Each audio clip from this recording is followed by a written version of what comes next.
We've identified that a highly trained, highly educated, highly proficient force is what we need to put up against our enemy's strongest forces and prevail. IBEX is the Infantry Battalion experiment. When the Commandant came out with the force design of 2030, 1-2 was selected to perform and be able to handle a couple of different scenarios that we thought that we would face in the future.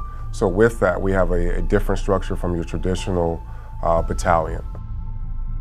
Starting with the platoon level, we have a gunnery sergeant, platoon sergeant.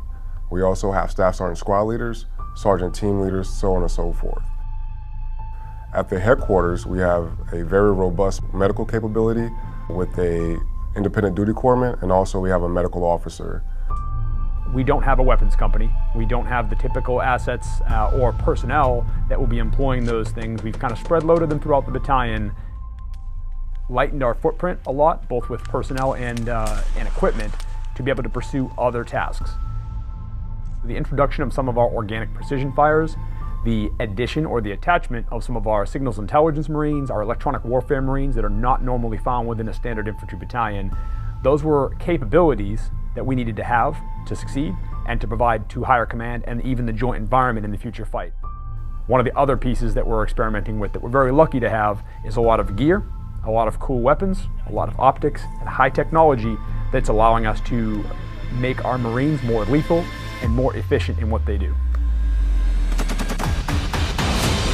Requirements that we were tasked to work with by the commanding general and really by the service was really working distributed operations and what it takes to conduct distributed operations in an environment against a peer adversary. All across the different domains, the land and the sea, the maritime environment, but also within the electromagnetic spectrum. How do we operate in those environments against a peer adversary?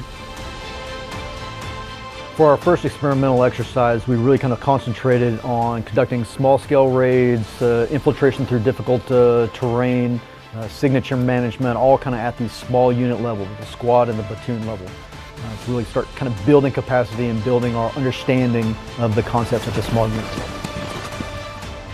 For our second experimental exercise, we really wanted to focus on conducting distributed expeditionary advanced base operations and how we conduct command and control, reconnaissance, counter-reconnaissance, again, signature management, all in a littoral environment at the company and platoon level. After that, we really wanted to test distributed operations at the company level. We wanted to push that company hundreds of miles from its supporting our headquarters. And that's what we did in West Virginia, in the mountains of West Virginia. Really kind of building on the exercises that we've done before. We're incorporating, the infiltration, reconnaissance, counter-reconnaissance, signature management, working against a peer adversary, but doing it at range in a distributed environment. So following that, we really tested distributed operations at now the battalion level, pushing companies hundreds of miles across California and Arizona to conduct sea denial operations, reconnaissance, counter-reconnaissance, working with SOF and indigenous forces, and really kind of testing the limits of a distributed battalion. In the latest experiment, the battalion was evaluated during its combat readiness exercise prior to deployment. And it was an 11-day exercise conducting offense, defense, and security operations day and night against a peer adversary using the force design concepts that we have been testing up to this point.